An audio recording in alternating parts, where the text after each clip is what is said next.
Hello friends, welcome back to my channel. আশা করি তোমরা প্রত্যেকে ভালো আছো। আমিও ভীষণ ভালো আছি। চলে এলাম নতুন একটা ভিডিওর সাথে। গতকাল মিত্রবাবু যে ভিডিওটা দিয়েছেন সেই ভিডিওটা নিয়েই এখন আলোচনা করব। বাবা, ওনার ভিডিওটার টাইটেলটা কিন্তু সেই ছিল, কে কেমন সেটা কি আর গায়ে লেখা থাকে? হ্যাঁ, এটা তো অবশ্যই। কে কিরকম সেটা কারোরই গায়ে লেখা থাকে না, তবে না তাদের হাবে ভাবে চালে চলনে এটা আরো 10টা লোক বুঝতে পেরে যায়। জানেন তো, ভালো হলে ভালোটা বুঝতে পারা যায়, খারাপ হলে খারাপটা বুঝতে পারা যায়। তো এইরকম একটা টাইটেল লিখে আপনি যে ঠিক কি বোঝাতে চাইলেন মিত্রবাবু, বুঝতে পারলাম না। আপনি নিজে কতটা ভালো সেটা বোঝাতে চাইলেন, নাকি অন্যরা কতটা খারাপ সেটা বোঝাতে চাইলেন? ভালোই কিন্তু আপনি টুকুস টুকুস করে খোঁচা মারা কথাবার্তা বলেন আপনার টাইটেলের মাধ্যমে। বুঝতে পেরেছেন তো? আপনি নিজেকে যতটা চালাক মনে করেন না, ততটাই চালাক কিন্তু ভিউয়ার্সরাও, এটা মাথায় রাখবেন। সুতরাং টাইটেলে বেশি খেলতে যাবেন না, সবাই ধরে ফেলবে যে আপনিও অল্প বিস্তর কন্ট্রোভার্সি চান। বুঝতে পারলেন কথাটা? যাই হোক বন্ধুরা, চলো ফালতু ভাট বকে ভিডিও বড় করব না, ভিডিওর ভেতরে ঢোকা যাক। প্রথমেই আমরা কি দেখলাম বন্ধুরা, মিত্রবাবু বলছেন তার কিছু প্রয়োজনীয় জিনিস তিনি বাতকুল্লা থেকে কিনে আনবেন। অনেকদিন উনি বাতকুল্লায় যাননি, সাথে কি করবেন, সাথে কিছু বাজার পাতিও করে নিয়ে আসবেন। একটা কথা মিত্রবাবু ওরই ফাঁকে বললেন, তোমরা খেয়াল করেছো কি? উনি বললেন যে সকাল সকালই বাজারটা ঘুরে আসি, মানে বাতকুল্লা থেকে ঘুরে আসি। বেলা বাড়লে রোদ্রুও হয়ে যাবে, তখন আর ইচ্ছে করবে না, ভালো লাগবে না, এরকম ধরনের একটা কথা। আচ্ছা বন্ধুরা, আমরা তো জানি মিত্রবাবু চাষি ঘরের ছেলে, তাই না? আর চাষি ঘরের মানুষজন যারা হয় তারা তো ভীষণ কর্মঠ হয়, তারা তো রোদ ঝড় জল বৃষ্টি তাদের কাছে তো কিছু ব্যাপারই না, মামুলি ব্যাপার, কোনো ম্যাটারই করে না, তাই না? অথচ মিত্রবাবু বলেন তো উনি ভীষণ কর্মঠ, দারুণ কাজ করেন।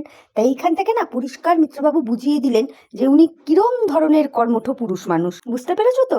ওই সারাক্ষণ ক্যামেরা নিয়ে নিয়ে পদে পদে ছুটে বেড়ান তো উনি, ওনার মা বাবা বাচ্চাটার পেছনে পেছনে, ওইটা করতে ওনাকে যতটা পরিশ্রম করতে হয় আর কি। এখান থেকেই এটা বোঝা যায়, সামান্য রৌদ্রু উঠে যাবে বলে, গরম পড়বে বলে, ওনার কষ্ট হবে, ইচ্ছে করবে না বলে উনি সাত সকালে বাতকুল্লা চলে যেতে চাইছেন। ওনার প্রয়োজনীয় জিনিসপত্র আনবেন, সাথে বাজার হাট করবেন।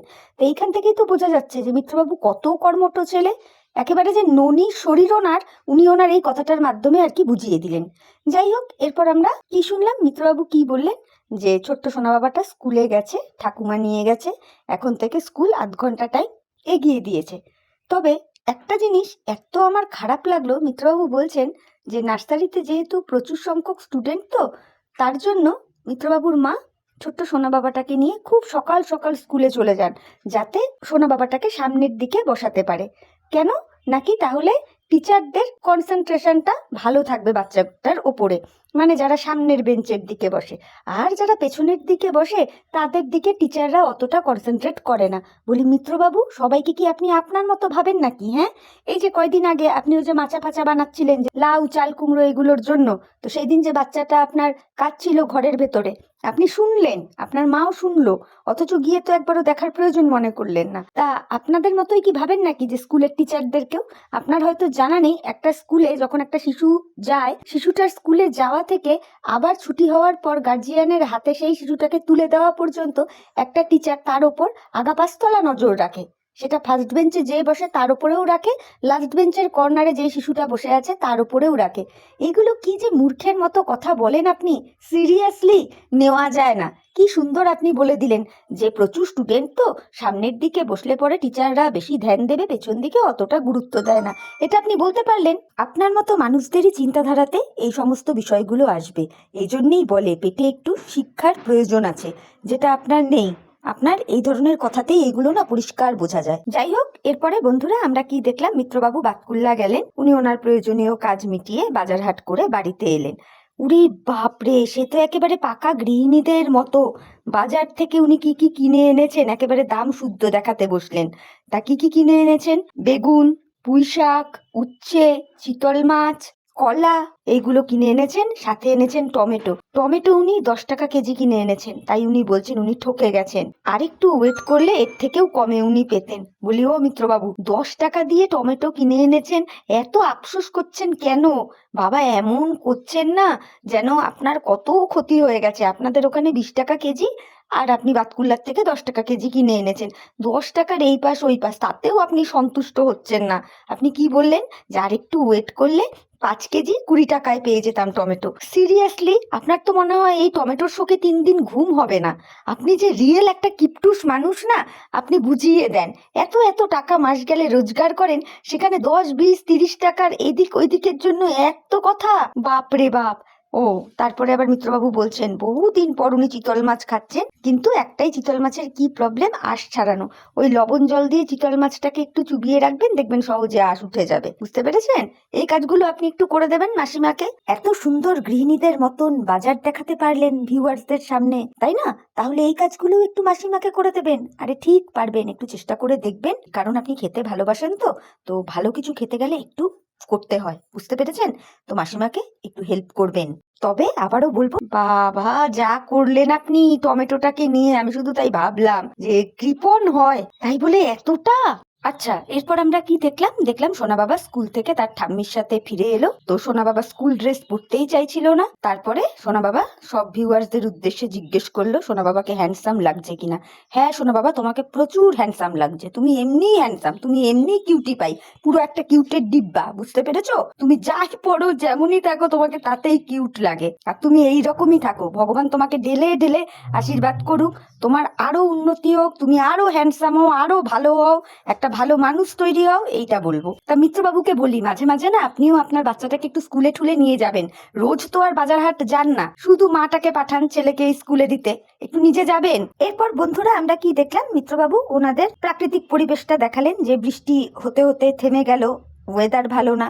একা আপনাদের ওইদিকে নয়, মোটামুটি ওয়েস্ট বেঙ্গলের বেশ কিছু জেলাতেই এই রকম আবহাওয়া। আমাদের নর্থ বেঙ্গলের দিকেও হঠাৎ হঠাৎ বৃষ্টি হচ্ছে, হঠাৎ হঠাৎ ঝোড়ো হাওয়া বইছে হচ্ছে। যাই হোক, এরপরে দেখতে পেলাম সেই চিতল মাছ। মাসিমা সুন্দর করে লবণ দিয়ে মাছটাকে মেখে রাখছেন, এতে কি হবে, ছোট ছোট আঁশগুলো উঠিয়ে ফেলতে সুবিধা হবে। মিত্রবাবু সেই কথাই বললেন যে মাছালাও বলে দিয়েছে। হ্যাঁ, এটা কিন্তু খুব সত্যি কথা। চিতল মাছে অনেক ছোট ছোট আঁশ থাকে, ওই জন্য চিতল মাছকে যদি লবণ দিয়ে মেখে খানিকক্ষণ একটু রেখে দেওয়া যায় বা লবণ জলে চুবিয়ে রেখে দেওয়া যায়, তারপরে আঁশ তোলাটা না খুব ইজি হয়। তা বলি মিত্রবাবু, আপনাদের তো খাওয়ার বহরের কমতি নেই, আপনার টোটাল ব্লগের সিংহভাগটাই থাকে শুধু গেলন কোটন। রাগ করবেন না, আমি কিন্তু আপনাদের খাওয়া নিয়ে বলছি না, কিন্তু যেটা ফ্যাক্ট, যেটা বাস্তব, যেটা দেখতে পাই সেটাই বলছি। তো এইগুলো একটু করে দিতে পারেন তো মাসিমাকে, তাই না? এগুলো তো করে দিতে পারেন। তো তারপরে কি দেখতে পেলাম, আপনি বললেন এই যে মা সুজির বরফি করেছে সেটা খাচ্ছি, একটু টেস্ট করে দেখবো। না না না, এটা ভুল বললেন। টেস্ট আপনি তার আগের দিনই করেছেন, যেদিন সন্ধ্যাবেলা মাসিমা এটা বানিয়েছিল, তাই না? বলুন যে আপনি আবারও একটু খাচ্ছেন, টেস্ট করে দেখবেন কি। যেদিন মাসিমা ওটা বানালো সেদিন আপনি টেস্ট করেননি, আপনি কত সুন্দর করে বরফিগুলোকে কাটলেন, কাটার পরেই তো টেস্ট করে রিভিউ দিলেন যে দারুণ হয়েছে। তাহলে তারপরে আপনি বললেন যে আপনাদের বাড়িটা ওপর এবং নিচতলায় রোজ দিন ঝাড়মুছ করাটা খুব চাপের, আপনি যখন যখন টাইম সময় সুযোগ পান আপনি করে দেন এইগুলো। কিন্তু বিশ্বাস করুন, আগে দেখতে পেতাম যে আপনি করতেন, বেশ আসবাবপত্র মোছামুছি করতেন, ঘর ঠর মুছতেন, এখন না আর দেখতে পাই না। আপনি এই কথাটা বললেন, অথচ আপনার ব্লগে দেখতে পেলাম সেই মাসিমা কিন্তু ঝাড় দিচ্ছে ঘর, ঠিক আছে? তো তারপরে দেখলাম আপনি গেলেন কোথায় না, সেই মাচা ফাচা বাঁধতে। তারপরেই আবার দেখতে পেলাম আপনাদের খাওয়ার আসর। ওই যে মাসিমা দেখিয়েছিলেন আপনার আগের দিনের ব্লগটাতে, যে নোটে শাক তুলেছিল, সেই শাক ভাজা হয়েছে। আর উনি সাথে কি বানিয়েছিলেন, আলু বেগুন দিয়ে চিতল মাছের ঝোল। তো আপনারা খেতে বসলেন, সেই সময় দেখতে পেলাম সোনা বাবা একটু বাইরে বেরোবার জন্য কান্না করছে, এবং আমরা দেখতেও পেলাম সোনা বাবার বদ্দা কি সুন্দর করে সোনা বাবাকে ট্যাকেলও করে নিলেন, তাই না বন্ধুরা? তা এইগুলো তো ঠিক লাগলো, তবে একটা জিনিস আমার খুবই ভালো লেগেছে, এইটুকুনি বয়সে সোনা বাবা যে নিজে হাতে খেতে শিখে গেছে বা খাওয়ার ইচ্ছাটা যে রাখে, এটা কিন্তু মানতেই হবে। চিতল মাছ যথেষ্ট কাঁটাযুক্ত একটা মাছ, সেই মাছটা ও যে নিজে নিজে বেছে খাওয়ার মতন সাহস দেখিয়েছে, এর জন্য একটা ক্ল্যাপ। সত্যি কথাই, অনেক আচ্ছা আচ্ছা বড় বড় আদ্দামরা মানুষজন চিতল মাছ, ইলিশ মাছের গাদা এগুলো খেতে পারে না, গলায় কাটা লেগে যাবে এই ভয়ে। তো যাই হোক, মাসিমা তারপর বললেন যে উনি মাছটা বেছে দিয়েছেন, সেই দিয়ে সোনা বাবা খেয়ে নিয়েছে। তো এরপর আমরা কি দেখলাম বন্ধুরা, দেখতে পেলাম যে মিত্রবাবু সোনা বাবাটাকে নিয়ে পড়াতে বসিয়েছেন, আর উনি কি বললেন বিকালে সোনা বাবাটা তার ঠাকুমার সাথে গান শুনতে যাবে। এরপরেই দেখলাম মিত্রবাবু সন্ধেবেলায় সন্ধ্যা আরতি করবেন, তা কি দিয়ে নাকি কর্পূর দিয়ে। উনি কি বলছেন কথাটা বন্ধুরা, উনি বলছিলেন যে কর্পূর জ্বালিয়ে প্রত্যেকটা ঘরে ঘরে উনি কর্পূরের ধোঁয়া দেবেন, এতে নাকি বাড়িতে পজিটিভিটি থাকে, কোনো অশুভ শক্তি বাস করতে পারে না। হ্যাঁ হ্যাঁ হ্যাঁ, এটা আমিও মানি। কর্পূরের ধোঁয়াতে বাড়ির অশুভ কেটে গিয়ে শুভ ভাবটা বিরাজ করে, এটা ঠিকই কথা। তবে মিত্রবাবু, আপনার লাইফে যে জলজ্যান্ত একটা অশুভ শক্তি ঢুকে বসে আছে, ওটা আপনি দেখতে পাচ্ছেন না? আপনি না কর্পূরদানিটা প্রত্যেকটা ঘরে ঘরে যেমন দেখালেন, আপনার নিজের শরীরটাকেও না আয়নার সামনে দাঁড়িয়ে আপনি আপনাকেও একবার কর্পূরের দানিটা দিয়ে না ঘুরিয়ে নেবেন। বুঝতে পেরেছেন? এতে কি হবে বলুন তো? আপনার মনে শরীরেও কোনো অশুভ শক্তি বসবাস করতে পারবে না, কোনো অশুভ শক্তির চিন্তা ভাবনাও আপনার দিমাগে, মাথায়, ব্রেনে কোনো অঙ্গেই কাজ করবে না। হ্যাঁ হ্যাঁ, বুঝতে পেরেছেন আমি কার কথা বলছি। ওই যে ঝিউ ঝিউ, ওর মতন একটা অশুভ শক্তি আপনার লাইফে প্রবেশ করেছে। তো কি বলবো বলুন? ঘর থেকে নেগেটিভিটি বের করে পজিটিভ এনার্জি, পজিটিভ ভাইবস আনবেন, খুব ভালো কথা। সাথে সাথে নিজের মন মানসিকতার মধ্যেও একটু পজিটিভ ভাইবস আনুন। নিজের মন মানসিকতাটাকেও একটু সুন্দর, পরিষ্কার, নিট অ্যান্ড ক্লিন রাখুন। সেইখানে হাজার একটা নোংরা রাখলে হবে না তো, তাই না? সেই জন্যই বললাম। এরপর আপনি ইলেকট্রিক কর্পূরদানি নিয়ে অনেক কিছু বললেন, যে ইলেকট্রিক প্লাগে ওই কর্পূরদানিটা দিয়ে তার উপর একটা কর্পূর দিয়ে দিলে ওটা আপনি জ্বলতে থাকবে, খুব সুবিধাদায়ক একটা জিনিস। তো আপনি আপনার নিচের তলা এবং উপর তলার জন্য দুটো অর্ডার করেছেন, দাম বেশি নয়, ওই 200-250 টাকা মতো। আমি না ভাবছিলাম, যে মানুষ আপনি 10 টাকা কেজি টমেটো এনে ওই রকম হা উত্তাস করছেন, সেই আপনি 250-500 টাকা দিয়ে দুটো কর্পূরদানি আনছেন, আপনার বুকে ব্যথা লাগছে না তো মিত্রবাবু?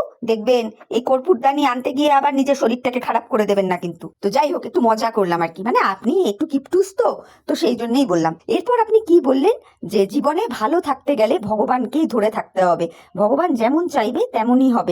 হ্যাঁ, এটা আপনি বললেন আর আমরা বুঝলাম, তেমনটা ভাবছেন। এটা তো আমরা প্রত্যেকে জানি যে ভগবানের একটা ইশারা ছাড়া একটা গাছের পাতা পর্যন্ত নড়ে না। সেই ছোট্টবেলা থেকে এইগুলো জেনে এসেছি। এইগুলো এখন আপনি আমাদেরকে শোনাবেন, শেখাবেন, আর আমরা শুনবো, শিখবো নাকি? আমরা এটা সকলেই জানি এবং মানিও, যে হ্যাঁ, জীবনে ভালো কিছু করতে গেলে অবশ্যই ঈশ্বরে বিশ্বাস রাখতে হবে, তার প্রতি ভক্তি শ্রদ্ধা রাখতে হবে, কিন্তু কর্মটা না নিজেকেই করতে হবে, তাই না? আমি যেরকম ভালো কাজ করব, আমি সেই রকমই ভালো ফল পাবো। আমি যদি এখন উল্টোপাল্টা নোংরা কাজ করি, আমি ফলটাও সেই রকম পাবো, তাই কি না বলুন তো? তো আমি যদি সারাক্ষণ উল্টোপাল্টা ভুলভাল কাজ করে ফেলি, তাহলে নিশ্চয়ই ভগবান আমাকে ভালো কিছু দেবে না। আর আমি যদি ভালো কাজ করি, তাহলে ভগবান আমাদের ভালো জিনিসই দেবে, এটা তো আমরা জানি। তো যাই হোক, এরপরে দেখলাম আপনি টিভি চালালেন আর মুখে বললেন ছোট্ট সোনা বাবাটা আপনার মায়ের সাথে গান শুনতে গেছে, তো খানিকক্ষণের মধ্যেই হয়তো আপনাকে ফোন করে ডেকে নেবে আপনার মা, কারণ সোনা বাবাটা এক জায়গায় বসে না, ভীষণ চঞ্চল, স্বাভাবিক ব্যাপারে। ওইটুকু একটা বাচ্চা ছেলে, ওর কি অত ধৈর্য স্থির থাকবে না। তো যাই হোক, এই ছিল আপনার ব্লগ। তো চলো বন্ধুরা, মনে হলো মিত্রবাবুর ভিডিওটা দেখে মিত্রবাবুকে এই কথা বলি, সেই জন্য বললাম। তবে আবারও বলছি, মিত্রবাবু স্কুলের টিচারদের সম্পর্কে যে কথাগুলো বললেন, যে সামনের দিকে যে সমস্ত বাচ্চারা বসে তাদেরকে টিচাররা অ্যাটেনশন বেশি দেয়, আর পেছন দিকে যারা বসে তাদের অ্যাটেনশন কম থাকে, যেহেতু নার্সারিতে প্রচুর সংখ্যক স্টুডেন্ট আছে। আপনার ছেলের কথা আর কি বলছি, আপনার ছেলে যেই স্কুলে পড়ে বা যেই ক্লাসে পড়ে, মনে হয় এটা আপনি সঠিক কথা বলেননি। বুঝতে পেরেছেন? টিচারদের সব বাচ্চাদের প্রতি না সমান নজর থাকে, স্কুল বসা থেকে শুরু করে স্কুল ছুটি হওয়া পর্যন্ত, মানে একদম গার্জিয়ানদের হাতে তুলে দেওয়া পর্যন্ত। তো যাই হোক, চলুন, এইটুকু আপনাকে বলার ছিল, তাই বললাম। তো চলো বন্ধুরা, ভিডিওটা আর বড় আমি করবো না, ভিডিওটা এখানেই রাখছি। তোমরা আমার ভিডিওটা একটু শুনে দেখো, যে আমি যেইগুলো কথা বললাম সেগুলো ঠিক বললাম না ভুল বললাম। ভিডিওটা শুনে যদি তোমাদের ভালো লাগে, তাহলে অবশ্যই লাইক, কমেন্ট, শেয়ার, সাবস্ক্রাইব করে আমার চ্যানেলের পাশে থেকো। তাহলে চলো, এখনকার মতো বিদায় নিচ্ছি, নতুন একটা ভিডিওর সাথে আবার দেখা হয়ে যাবে। ততক্ষণ প্রত্যেকে ভালো থেকো, সুস্থ থেকো, সাবধানে থেকো। Tata, bye, love you all.